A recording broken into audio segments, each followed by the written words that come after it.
Glad to be here with a special guest, an extraordinary guest. His name is Dee Watkins. You probably already know him, but I still want to read a few excerpts from his bio, if that's okay. Dee Watkins is an editor at large for Salon. He is also the professor at University of Baltimore and founder of the Be More Writers Project. Watkins is the author of the New York Times bestsellers, that's two, right? The B-Side, Living and Dying While Black in America, and The Cook-Up, a crack rock memoir. His work has been published in the New York Times and Guardian and Rolling Stone. He has a whole bunch of other publications. He's a fine graduate from the Johns Hopkins University, Master of Education there, MFA from University of Baltimore. Creative writing was his craft there. He's a son of Baltimore, a proud Dunbar poet graduate. So let's give a warm round of applause for Dee Watkins. Can we clap for Brandon for doing the introduction? I feel like... Oh, it's all in my brain. You know? And such a gracious guy. Got a chance to speak with him over the weekend. I stole some of his weekend time. I appreciate you doing that for me. But more importantly, I'm here to talk about education, and I'm so excited to dig really deep into this conversation. Just want to jump in and talk about like your history of education. And so just jumping right in, tell me more about the idea or the opportunities that some of your family members kind of garnered when they kind of led you on an educational trajectory. So did any of your family members or even close friends kind of put you on a left path or a right path when it came to education? I think there's a lot of smart people from my neighborhood, and I had like a lot of smart people in my household. I heard that too. You know, so I think I had a lot of smart. I just think that the idea of what education wasn't really properly put into context, because when we think education, we think about school, but our students are being educated in so many different ways. You know, there's street education, there is school education, there's social education. There's all of these different things that they're getting, things that they're subscribing to and where they get their ideas from. So I think I grew up around a lot of people, and I was being educated in a lot of different ways, and I didn't really know I was being educated. Like, I didn't really know. So some of the things, or a lot of the lessons I learned from home, or from just growing up in Baltimore City in general, you know, ended up being more valuable to me than some of the things I got in the classroom. If that makes any sense. Oh, it does. So one thing I try to do now, as I work with high school students, is I try to connect those two worlds. Like, this is what's going on in the class, and this is what's happening at home or in the streets, and this is how you can take the best elements out of both of those things to create a positive reality for yourself. Because I think we leave them separate too much, and we just shouldn't. I think we do too. You mentioned classrooms. Were there any teachers or any principals that taught you some good lessons or some not so good lessons in your educational trajectory? Yeah, in high school, we was speaking earlier about a woman named Miss Tarter. I know she ended up being a principal later on, but she was, you know, she was great.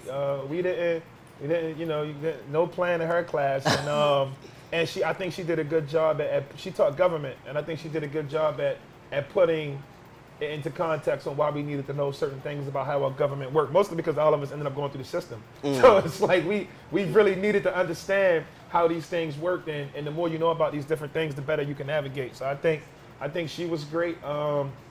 Charlotte Wing Brown was my principal in high school. She was brilliant. She was amazing. She was a great role model. And then as far as like my bad teachers, there's so many, you know, that I don't even want to like take time to drag them or say negative things about them, because they only knew how to subscribe to the cultures and traditions that they were taught. Like, they didn't really know. They were dehumanizing black students, and they didn't know they were dehumanizing black students. They were just subscribing to the status. It's kind of like Joe Blow police officers riding up and down the street. You know, he gets in a car, he's getting all of his advice from a person that has, you know, been hating black people for 30 years. So this is his introduction into how you police these communities. It's, you know, it's like a parallel between policing and teaching. And I think that you know, I don't want to just say this person, you know, everybody in my position. This is sad. Every black person that comes from some type of neighborhood, some type of rough neighborhood, what, you know, people would call it, in my position, have that story where a teacher says, "You're never going to be anything," and I have that like a bunch of times. Too many, almost like cliche. Like, is this like in your prep packet before you start? Identify 3 young students and tell them they won't make it. So I just think that they're part of a culture, and I think I get inspired when when I work with Eric Rice at Johns Hopkins University, when I work with a lot of the teachers I get a chance to work with around Baltimore City. Like Mr. O over at City Springs and all of these great teachers around the city, when I get to work with them and I see that, like, wow, these teachers weren't like this when I was coming up, so it gives me something to look forward to. Mr. Gall was another great teacher. He was at Dunbar for a long time before he strangely got put in a different school. Tell me more about what makes a good teacher. So to me, good teachers are able to, not only be experts in their field, but to also be able to have the communication skills and the skills needed to translate that to the students. And again, I use the word context a lot, but to put it in context on why you're getting these skills. So if you're going to tell me I should read the Scarlet Letter, or if you're going to tell me I should read the Crucible, then, you need to tell me, what am I getting from this? How is this going to affect my life? What skills I need? Like, we need to understand why. We're just like throwing this idea of school and this and do this and do that. But, good teachers tell us why we need these things and how they're going to affect us in society and life. And I think there's some teachers that are really good at that. And there are some teachers that already assume that there's a culture of education that exists. And there is a culture of education, but it's not the type of education that they got. It's different. Some of the strongest pieces that you write are all about a narrative, right? And so understanding individuals' narrative. I guess in order to deprogram teachers, what must they learn or know about their students, either widely or just individually? I think teachers need to, if you want to teach in a place like Baltimore City, we know Baltimore City is a 65% black city. So to take on this job, first you have to really, and this is not just for white people, this is for black people and Asians and, any other ethnic groups in here as well. You need to look in the mirror, you need to ask yourself, do I love being around black people all day?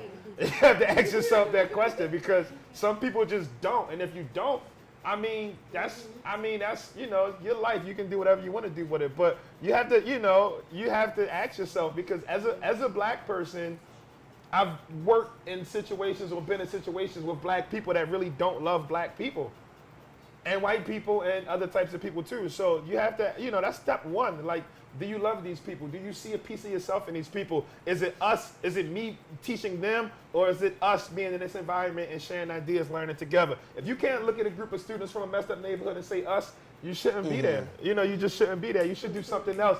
And, you should just do something else. Like, just like other, big money in computers. Yeah. Big money in computers. Seriously, like, it's big money in computers. Like, you can make an app and, buy a Tesla and, you can have like a good life. I think about this at times. I think it's really important that, I want to say on this topic about loving your students or loving people of color, loving African Americans. What happens when you decide that you don't? Like, you don't love this community, you don't love these people. Is it good to walk away, or is it good to try to find or make connections? You don't have time to find and make connections. This is somebody's life. It's like being in a relationship with somebody and saying, you know what? I know we spent the last 10 years together, but after year 1, I realized I didn't like you. And in year 2, years 2 through 7, I tried to figure some things out. Around year 8, I hate you.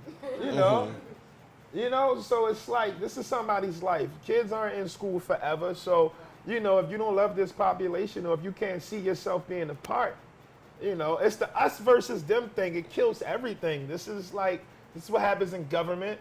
This is what happens in all types of different parts of education. This whole us versus them mentality is what keeps us separate, and it allows these barriers to exist. That's why we can't communicate. I host a podcast where I talk to all types of people in government, people who were affiliated with different police departments, people who host shows, and people who write and do these different things. And, you always know the people that really, really love people. They love the people they service.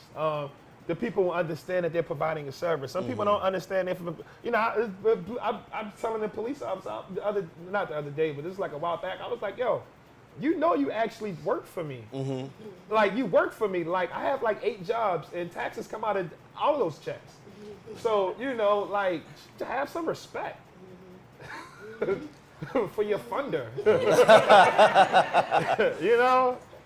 Now I'm really curious. What was his response? Well, you know, when I say things, you know, I know how to say things like in a way that make people laugh. Yeah. But the ideas stick though. You know, it's a lot of truth in the joke is the quote I think people would say. But you know, I try to say things in a way that, you know, as a writer, any writers in here?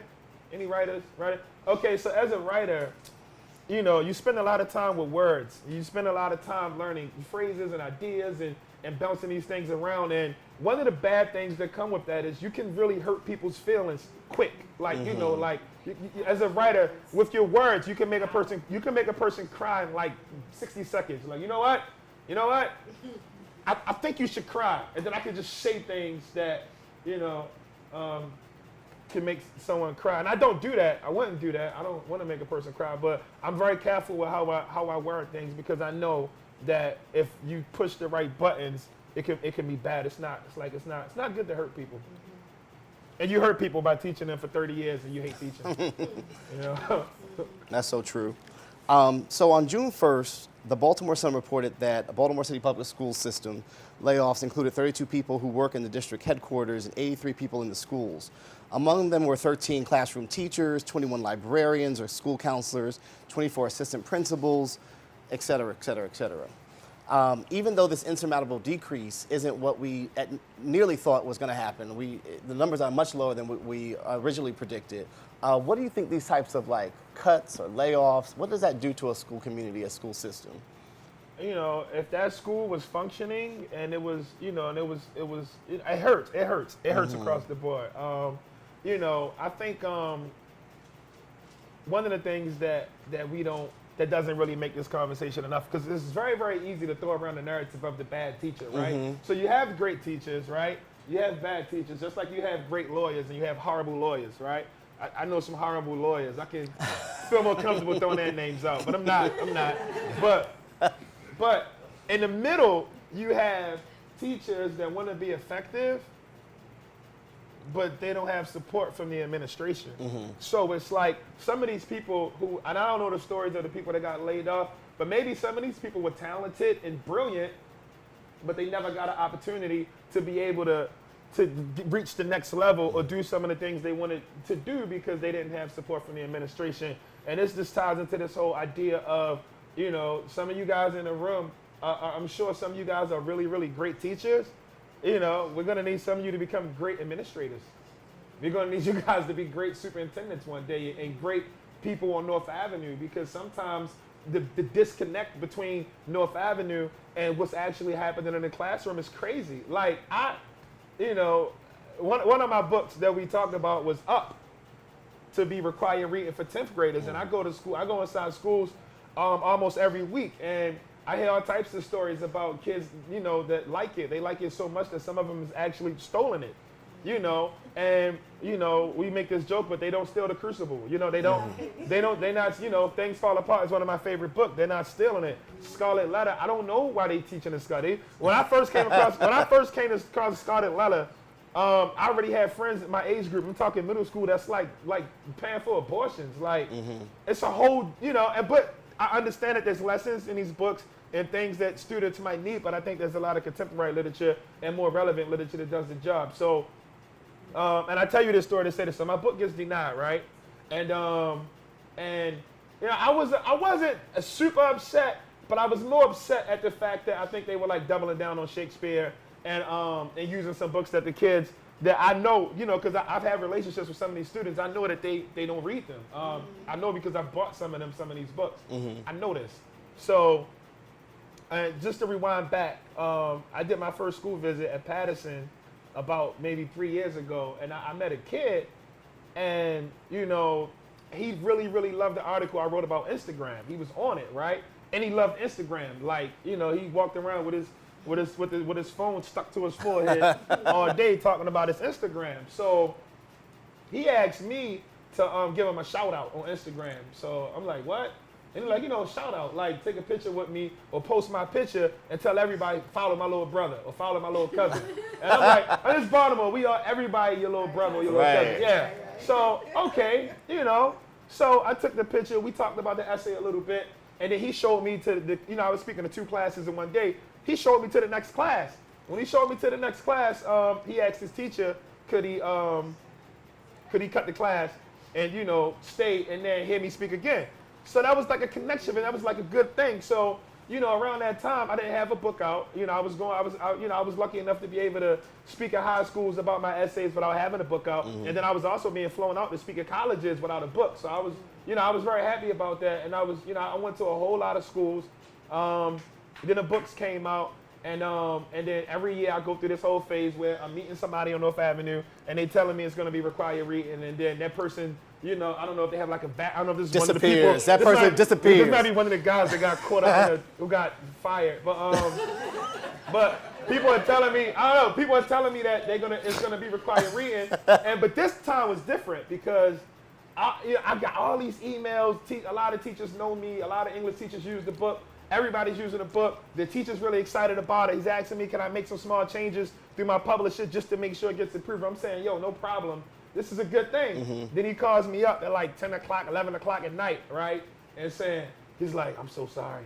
And he tells me that it didn't happen. And then another teacher who was pulling for it too, she called me up and she said, they didn't choose you. They went in a different direction. And so I went and then I went to my office and I just started reading my book, and I just started, 'cause I haven't read it in a long time. I really haven't. So once you write these things, you just, they're kind of like, like when I don't have children, but I'm thinking when your kids turn 18, they probably just go away, right? Like it's just, some kids. You don't go back and look at them. So, I left there and then I went and played cards. With my homeboy and his sister, and I had like a long night, and it's like 4 o'clock in the morning, right? 4 o'clock in the morning, and I'm driving home, and I look at my gas tank, and I'm like, oh man, it's on E. And so I pull over by this gas station by Douglas Housing Projects. It's like a BP, and I pull over, and I get out the car, and I go to the gas guy, and I'm like, give me a pack of cigarettes and like 50 on pump, whatever. Right? Yeah. So I sometimes I change smoke, especially when I feel like when I have a bad day. So bought a pack of cigarettes, get back to my car, open the door. I go to reach for a pump, and then somebody's behind me, and they're like Watkins, and I'm like, because it's 4 o'clock in the morning, so I jump back and he's like, what you doing out here? And I said, why you so close to me? And he's like, you don't remember me? And I'm like, shorty, I've been to like a million schools in the last 2-3 years. I don't remember myself when I walk past mirrors sometimes. So he's like, so he started talking, and as we talking, I see him looking over my shoulder. He's waving somebody off, right? So the person he's waving off turns around and keep going. So I'm still talking to him, and as we talking, I'm like, yo, he's so familiar, can't put my finger on it. So I look at his shoes. And I'm just looking him up and down as he like telling me what he got going on in his life, and I could just see he wasn't doing that well. So I said, you need something?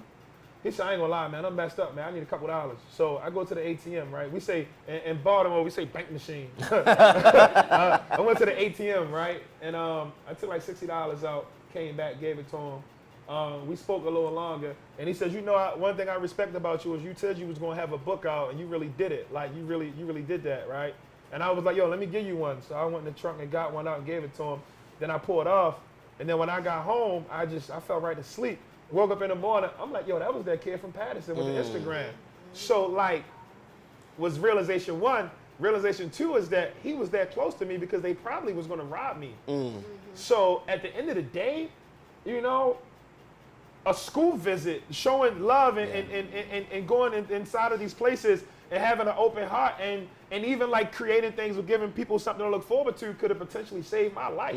And, to make a long story short, it doesn't matter if I can go 100 years. It can never be required reading. I don't need the sales. I don't really care about it. Fact of the matter is that teachers are using it. Kids are getting the message, and they're able to see, you know, that you can come from this community and not leave this community while being successful, while traveling the world, while doing, you know, working at cool jobs and doing cool things, and it becomes a reality for them. So, you know, that type of energy, you know, and that story, and even going through that type of situation, it gives me hope in the school system, and it gives me hope in our young people, and it's teaching me to not even really worry about what the administration does. But I still think that great teachers need to become great administrators. But then that wouldn't happen. That is true. How do you get a teacher who is so passionate about staying in the classroom, working with their kids, they want to be career, lifelong teachers? How do you get them to transition to being the administrators that you say we need? Well, is she or he effective? I'm passionate about basketball. I didn't make the league. I mean, I don't. Okay. We still need our best educators to be in the classroom, but some of them are gonna have to do it. I don't think I'm the person to say, even though you're the best teacher ever, you need to go work on North Avenue. I'm not that guy, but I'm just saying, like, you know, I love writing, but I can't write articles. The articles I'm writing right now about some of the stuff that go on in Baltimore, I can't even write about the stuff I wrote about last year because my experience is different now. You know, I wrote an essay, my first essay that did really well was called Too Poor for Pop Culture. I can't write that essay right now. You know, I got a fridge full of cold pressed juices. I could give them away. I could have came here and passed them out. Like, I'm not even joking. So it's like, I can't write that essay, but that story still exists. So somebody has to tell that story. Just like you might not be the teacher you was when you was like in your early 20s or mid to late 30s. You might miss a beat. You know, kids dress different now. They listen to different types of music now. They got, different hair. It's the world, everything evolves, and our teachers sometimes can evolve into different positions too. But I think, I don't think I'm the person to make that decision, but I think it's something that everyone should consider. Got you. Especially if you love kids, because again, some of these people, I'm convinced that some of them don't love children. Like, I'm convinced, like, some of them really don't love children. And it makes me sad, like, like binge drinking sad. You know what I'm saying? Like, I don't want to be sad like that. I want cold pressed juices. I want to be happy, No, I don't have too much more time, so I do want to open the question and answer part for the audience. But your narratives have been compared to people like Richard Wright and James Baldwin, just the richness, the depth. And so I found a Jimmy Baldwin quote, so I have to read it to you. James Baldwin delivered this speech entitled "The Negro Child, His Self-Image" on October 16, 1963, and that was 54 years ago. 54 years ago. And in his speech he said, "Now if I were a teacher in any Negro school and I was dealing with Negro children who were in my care only a few hours of every day and would then return to their homes and to the streets, children who have an apprehension of their future with which every hour grows grimmer and darker, I would try to teach them. I would try to make them know that those streets, those houses, those dangers, those agonies by which they are surrounded are criminal. I would try to make each child know that these things are the result of a criminal conspiracy to destroy him. I would teach him that if he intends to get to be a man, he must at once decide that he is stronger than this conspiracy, and he must never make his peace with it." If Jimmy Baldwin was right here tonight, what would you say to him? I would say thank you for being so smart, and but I would say that not much has changed. Not much has really changed. I can understand a person looking at the community, and I understand that the system is criminal as it stands, and then I understand people who look at the conditions where some of us dwell and call that as criminal as well. But then I also work hard to broadcast the humanity that exists in those spaces too. But I would double down and say that it's not much has changed, and that's like my bigger question for educators, for administrators, for people in government, for everybody who calls themselves an activist or some type of change agent. It's like, how come when I went to schools they were messed up? How come my older brothers went to schools they was messed up? How come my fathers went to schools and they was messed up? and then I don't even know what the grandparents did. Like, why are we talking about the same thing from the 60s and all that right now? Some schools are beautiful, underwent transformations and are working really well now. I'm very happy and proud that they exist. Some even in this city, but then there's a lot of schools in this city that are just in a really, really rough situations, and my question is why? And I also would challenge anybody that, who make those speeches and who comes up with those great talking points. Like, what are you really doing to change that? Because it hasn't really changed since I was a kid. Now, what I do is, this is why I do so many school visits, because it promotes critical thinking, it promotes telling your own story, loving where you come from, believing in yourself, and creating the opportunities to be able to create positive energy and create real change while not leaving your neighborhood. That's like what I do, but I'm just one guy. Like, I'm just a guy. Like, there's so many other people out there, and I challenge everyone to do something if you care. I also would like to say that I don't expect everyone to care. This is how people get in the way. This is how activism gets messed up, when we tell people, you got to be an activist because it's 2017 and being an activist is hot. So if you're not an activist, you're not cool. This is how so many people get in the way, and they know more about hashtags and more about social media than they know about actually walking through these communities and connecting with some of these people on a human level and helping them create opportunities to actually become successful, so that they won't get caught up in crime and stuff like that. Gotcha. I appreciate that. I'm gonna take some questions from the audience, and I know Facebook Live is up and running, so let me know if there's a question on there. But does anyone in the audience have a question for Dee? Go for it. Hey, I had to write mine down. I'm sorry. I've got two, but I'll ask one. We all carry certain truths and experiences with us, and you were talking about that, Mr. Watkins, and writing your truths, and how some of your essays don't hold up now because your experiences where your truth is different. So I'm curious, and what is the role of the classroom teacher wading through different truths in the classroom when you've got parents and grandparents who might have a negative narrative or a negative truth of city schools? How do we as teachers bridge that gap so that parent and teacher are a team? So, do I have to repeat the question? Because it was the small paragraph. but it's a great question. The great question. We're trying to make sure we have it right on camera. But I will say that really, really, really big fundamental issue that took place in my community, and that is, we thought education began and ended in the classroom. So as we teach students, we have to teach parents. Some parents are going to receive that message, some aren't. But we're still responsible for promoting that. We don't know. I didn't know that, when I leave school, my older brother or somebody, or my sister or mom or whoever was supposed to, sit down with me and go over what happened. I didn't know these things. And then some of the people probably didn't really know how to do some of the work.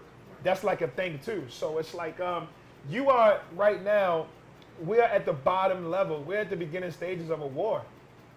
And that war is not just what happens in the classroom, it's a full commitment to that community. And that's another question we got to ask ourselves, are we willing to take that commitment or not? Because we don't know. I think white people got to go to school like 230 some years before black people step foot in the classroom. It's like a big number like that. So there's already like a culture of education established from how the dominant culture sees education in the world. These things are still new. People don't even talk about the idea of, it's like slavery went on longer than it has not went on in this country. And then if we add Jim Crow and mass incarceration and things that exist now, it's like, did it ever end? So we're fighting against all of these different things, and that's just part of that battle. It's part of that battle. I hope I answered that question, but it's the weight of it is you are establishing a culture. I'm establishing a culture of writing. Like, there was no writers walking through my neighborhood. Like, I never knew any of these people. Like, and any writer that that came from Baltimore, the only one, even at my level now, the only one I really know is Wes Moore. I think David Simon is originally from D.C. I know David. I know he reps Baltimore well, but it's like, even them, these two people, they weren't coming to my project. They weren't coming through my neighborhood. They wasn't like, and they've been great mentors and great people to me, but like, you know, I'm doing something that's new. And there's people, that's writers who I got a chance to work with, like Tarek Torre and now Quentin Vinny and other people who are like, they new. This is new. Like the guy Quentin I was talking about, he's doing like juicing and yoga in neighborhoods. This is new stuff. So it's like, you know, we're kind of like Christopher Columbus in a sense. We're in this place that's already established, but we're like, it's new territory. It's just like new stuff. Like I wrote an article about how I feel like I'm the first American in my family. When you talk about education and, you know, access to resources, you know, tucking my shirt in. So I tucked my shirt in the other day. Tucking my shirt in, like this is new stuff. Like this is all like new stuff. Thanks so much for that question. I did a commencement for Midtown Academy. I put a suit on for the kids. Are we anti-suit? Are we anti-suit? I'm not anti-suit. I just never really like, you know, I teach with Eric and he wears jeans. Like I don't. Eric is definitely anti-suit. He's totally anti-suit. I don't go to like a lot of, you know, dress shoe functions. Not that I don't want to go. I don't think anybody really likes a gala. People like. We're totally gonna get you invited to a gala. I'm convinced. Oh, I'm going to a gala. I don't think people say that. Or maybe they do. I don't know. Any more questions from the audience? Yes, please, Gabe. So I was at a school, not too far from here. It's called Gilmore Elementary, right across here from Gilmore Homes. And I was only there for a couple short months. Honestly, felt like a lot longer. But 12 months. And admittedly, I had a lot of issues there. I struggled to, frankly, manage my classroom to get students to do what I wanted to do, which, you know, part was, let's say, reading a passage or something. I realized that a lot of what I did wasn't easy at all. Obviously, not my intention, but in hindsight, 2020. That being said, I hear now that struggles, issues I had there are still very common. And I'm thinking of the point you made about teachers, some teachers perhaps having a mindset like the police. Police being, you know, essentially using their authority with weapons and, of course, it's very sad, all the time with almost reckless abandon. Whereas for me as a teacher, you know, I saw, and still see which pains me, teachers simply say perhaps don't love kids, they yell constantly, they belittle kids, they demean them, they humiliate them at times. And to me as a teacher, I try to take the opposite approach, you know, being gentle when possible, you know, obviously being nurturing as I can. That being said, you know, I was trying to have that approach because, you know, I detest people who use their authority or so-called authority for, you know, for fear to gain respect, which obviously I didn't see as effective at all, and I don't think it is. All of that being said, you know, part of me kind of wants to go back to, like, you know, a school like Dillon, because I feel like, you know, some people there, I mean, I think it's a difficult environment, but, you know, they need someone who, or people, like, there are people who are aware there. In any case, what do you think should a teacher be in a classroom where students seem to have a little respect for adults who try to impose their will on them, and perhaps, you know, other people who are rightfully so apprehensive to, or just dislike, you know, the kind of authority that some teachers use. So what do you think should a teacher do? Like I said, there are many kinds of intelligence. And so a question I want your perspective on is, like, what is the role of a teacher in a classroom where, you know, there might be this dislike of authority? So I think the role is to, you know, of course authority is going to play a role because you are the person running the classroom, so you have to facilitate, you have to run it in a way that's effective, you have to meet your goals. But I think one of the major things that as educators we need to do is develop an understanding of the culture that you're in, respect for the students. What do they like? What are they into? What do they care about? And how can you work these things into the lesson? I think the most effective teachers I know can tell you what type of jeans kids like. They can tell you the music they're listening to. Like even like so I was working I was working as a substitute at this school, and then I got hired to work there like part time. This is years ago, right? And you know what you would think is, oh, okay, he's from East Baltimore.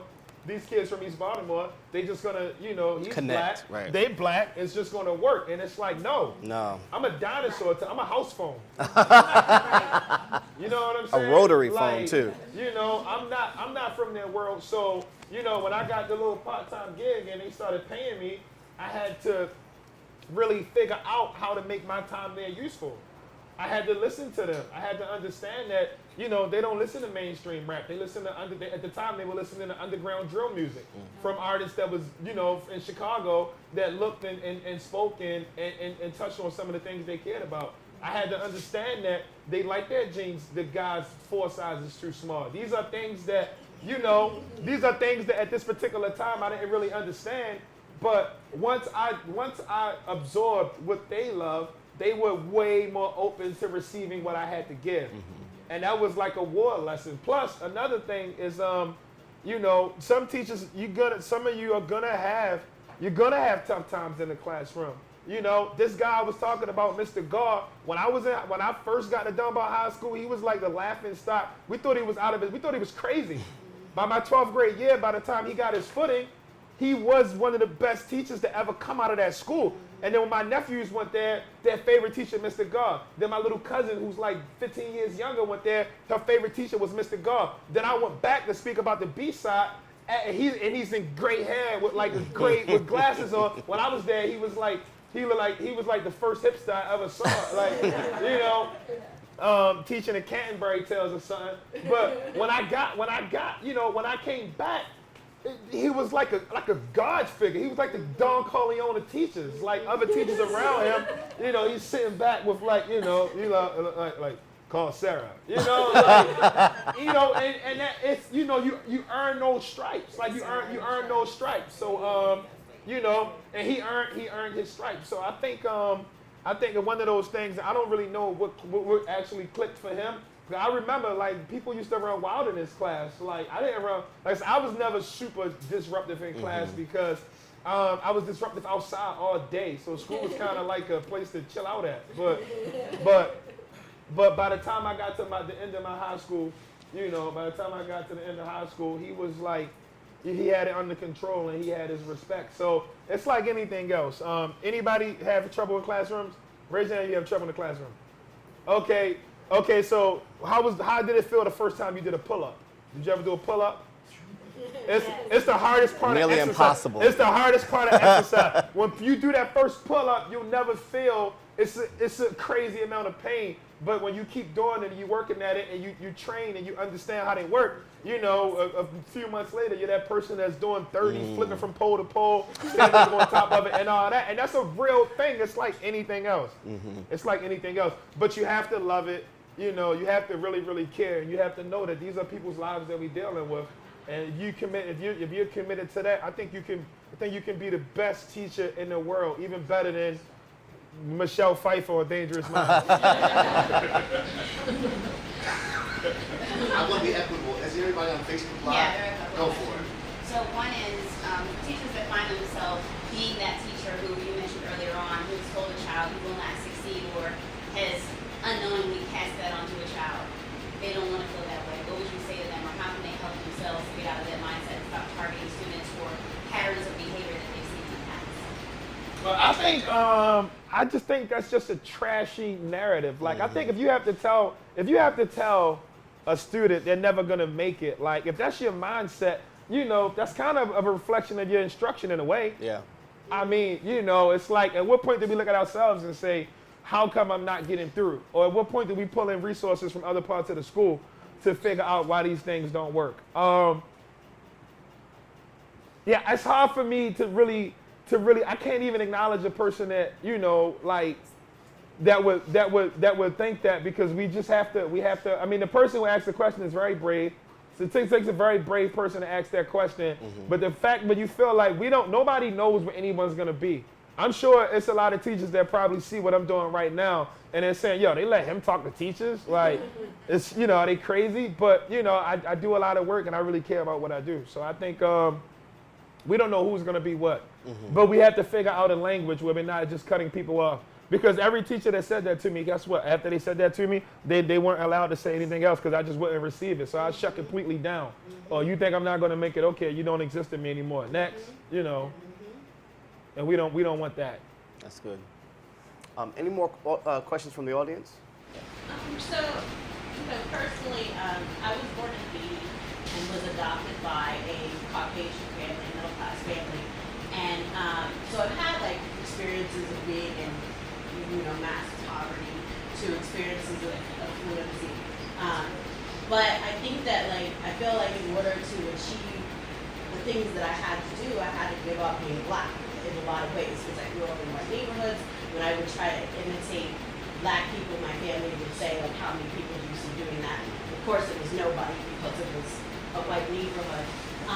But in exchanging my blackness, I was provided with many opportunities. I've been to Europe, I went to affluent schools, and had a lot of opportunities, and I'm able to navigate now as an adult in a white-dominated world because that's how I was raised. And I feel like as a teacher, you have to teach your students how to navigate in a white-dominated world because that's still what we live in. But how do you do that without making them give up their culture or their blackness? Well, one, you didn't trade in your blackness. I can see it. I can see it. You're a person. You're a person, and you are directly, you're a product of your environment. No disrespect to the people that raised you or the people that say how many people you see doing that. You shouldn't have to act like anything but yourself. When we get caught up in these ideas of whiteness and blackness in a simulation, we lose. I love being black. I love where I'm from. I love that, I can't really pronounce the word ask. Because it's a part of me. It's a part of me and it's a part of my experience. So I don't think the conversation should be centered around trying to code switch or simulate. I think the conversation should be centered around loving where you're from and projecting the elements of that love to the world because the world doesn't really understand. Because if I'm a white person and the only black people that I know are on television or people that rap, maybe I might have a messed up idea of what being black is as well. People are feeding negativity into what we call the dominant culture about what black and blackness is all of the time, and these things just aren't true. And if you're going to teach a black population and you coming in with that mentality, these kids, they're not going to receive it because, you might get that one kid that say, you know what? I do like mayonnaise. I do like hacky sack. What's this group? The Kings and Leon? I don't know a lot of rock groups, but is that a white group? Is that a white thing? So, but it has the name Leon in it, though. Last time you met a white Leon. But it's how you say it. I'm saying Leon. That's right. So I'm saying if you come in there with that type of mentality, I don't think a dense black population would really be able to receive that. I don't think blackness is something that we can generalize to a certain characteristics. I think that one of the problems in this country, one of the major problems in this country is that white people think there's something wrong with black people, and there's black people that think there's something wrong with black people. And I couldn't put it better than the scholar Kende Ibram X when he said that, black people are brilliant and goofy. Black people are fast and slow. Black people are tall and short. Black people mess up and black people do amazing things. They're as complex as any other group of people in this country. And the minute we take these ideas of this people are this way and that people are that way, we're totally missing the point. We're subscribing to racist ideas. We're dehumanizing people that look just like us, or we're dehumanizing the whole group of people based on something that has nothing to do with them. And we got to get away from that. For every black person that's in jail, there's a black person that did something amazing. There's a white person that's in jail. There's a white person that did something amazing. And as long as we subscribe to that thinking that allows us to section us off into different categories, we all lose. We all lose big time. So you have your blackness, you own your blackness, it's your blackness, you didn't trade in. Those opportunities came, because you're probably intelligent, you're probably smart, and that's a part of being black too. Like I've been in Europe, I didn't trade anything. You know what I'm saying? If anything, I doubled down on my blackness. I collard greens with a side of collard greens. I tripled down on it. Yes. Okay, I really liked your conversation about us versus them. I think it's very apparent in Baltimore City that even just within the school, between teachers and students, between teachers and principals, and even out in the neighborhoods, neighborhoods versus neighborhoods. But how do we build the bridge between these groups so it becomes a we mentality instead of just these segregated groups? I think there's one teacher that's really, really great at this. Her name's Carrie Graham. I don't know if any of you guys work at Patterson or been through Patterson, but when you walk into her classroom, you know, the students read every book she assigns. She uses my book, she uses The Scarlet Letter, she uses Cardani Fidel's poetry book. She takes the books that she's supposed to teach, and then she takes books that she adds to her curriculum. And the way they discuss and the way they had these conversations is like a family around a dinner table. It's engaging, it's a part. And you know, she's a white lady from like Perry Hall or something. All her kids are black or Latino, and they're from East Baltimore. So they come from two different worlds, but she's in there. Like it's how would you teach your brother or sister versus how would you teach some student who has the reality that you don't understand? Well, you're not teaching students that have realities that don't understand, because you should understand their reality too. And it's not, like, it sounds more difficult than what it is, but it's really not that hard, because you share space with these people and you spend a lot of time with them.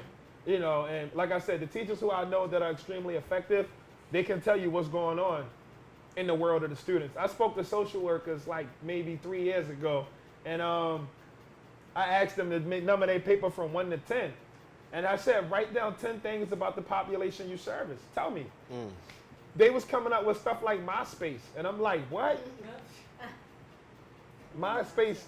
You know, they were talking about, they were naming like rap groups that you know, that host the Fear Factor now. Ludacris. You know, like, they're talking about these, and it's like, this is what you hear in passing. This is what you think. But, you know, do you have an interest in their culture? You know, do you have an interest in their culture? You know, the little anthropologist inside of you. You know what I mean? What is their culture? What are they about? What are they into? And it's interesting because when you know, like, when I found out, or when I talked to some of these students about what they like, they were more into what I like. And they would listen to me. I'm sorry, go ahead. So my frustration isn't with students. I can't get rid of them. They're always around me, but my frustration is more with the district level. Like, how do we build it so it's not an us versus them, where schools have to feel like they have to lie about their data in order to get certain things accomplished. How do we bridge that gap? Because I think that creates so many of the issues that trickle down to our students.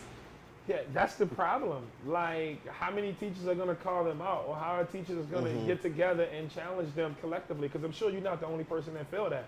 You guys have a lot of power. I'm not actually sure what the unions do. I don't know. Are they your friends or not? I don't know. Hit and miss. But I'm saying, like you guys have a voice in these things too, because the schools can't function without you. You know, the schools can't function without you. So, like, I think I would utilize that power. Like, you know, teacher walkout, who knows? I don't know. Like, I feel like there's a big disconnect between high level administrators and people who have boots on the ground, as it normally is. Does the person that owns Walmart know what the life of a cashier is? No. So when a cashier does something wild or crazy, you can't look and say, I can't believe that happened. That's like I was watching CNN.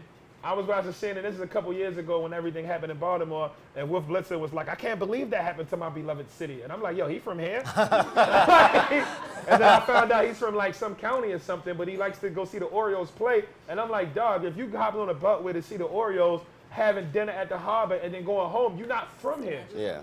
So of course you can't believe it because you're not a part of it. You know what I mean? So it's like, how do you connect with other like-minded people and push them to do what they need to do? Thanks so much. Any other questions? Was I the only one that knew that about Wolf Blitzer? I didn't. I When he didn't know said that, it blew my mind. Because I was already distraught and out of it. But I was like, yo, am I hearing stuff? I like how you researched him though and made sure that he wasn't. No, he from... said, I didn't even know he did it. Okay. I ain't, I didn't listen to Trump. I listened to what the news guys said. I know Trump, Alternative facts. Trump said doesn't listen to the news. Don't listen. Stay away from fake news. But I took Wolf at his word. I don't think he would lie about being from wherever he's from. Any more?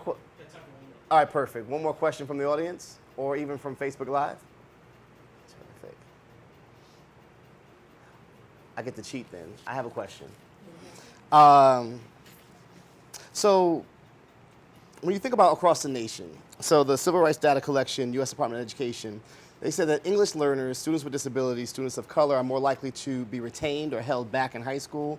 Students with disabilities served by IDEA, Individuals with Disabilities Educational Act, and English learners are 12% and 5% of high school student enrollment, but 22% and 11% of high school students held back or retained. How do you empower teachers or even teacher leaders to break that cycle, to break that trajectory? So first we have to acknowledge that that's not a reflection of instruction. This is the world we live in. Systemic. The world we live in. When you wear this skin, everything is gonna be different for you, from how long it takes you to get an apple to your car insurance. These things are guaranteed.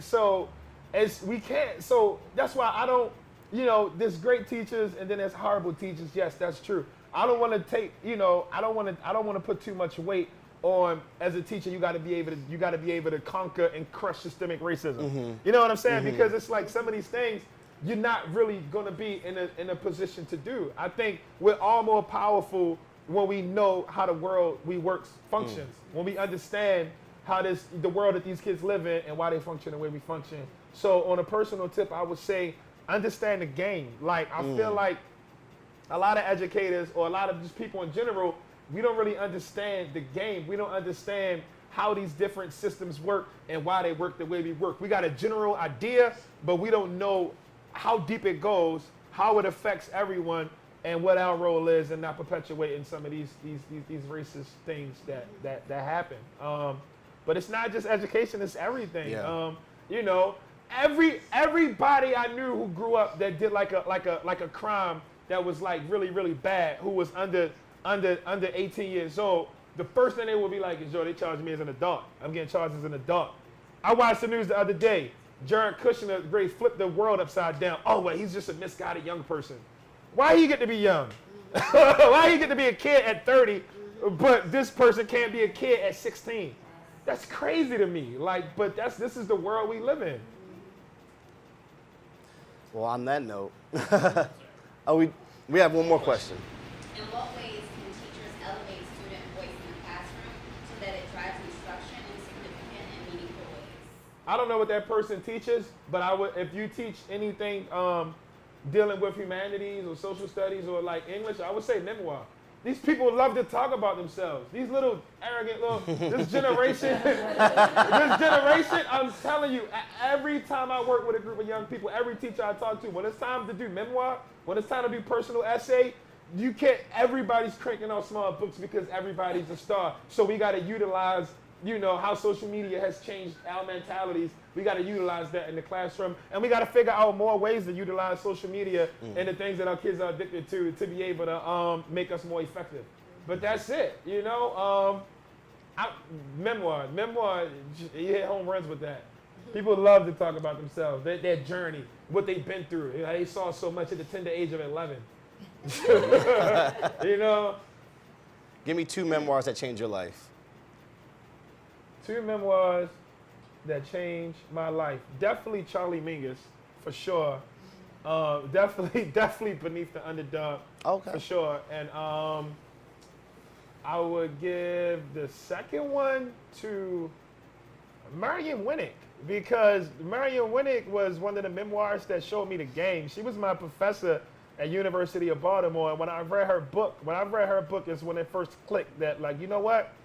I can do this. Her book was definitely like a big one for me. She's a great writer. She's in Baltimore.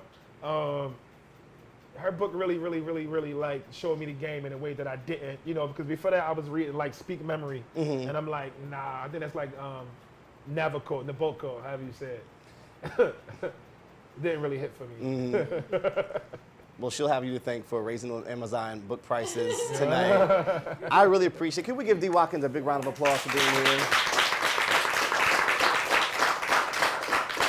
I want to thank Dovecoat. I want to thank Urban Teachers, of course. And I want you all to know that stay tuned because we have a lot more of these series coming your way in the next couple of months. And so with that, I bid you adieu. Come shake Dee Watkins' hand as you all walk out of here. Thanks so much for being here with us tonight. Have a good night. Thank you, Brandon. Thank you.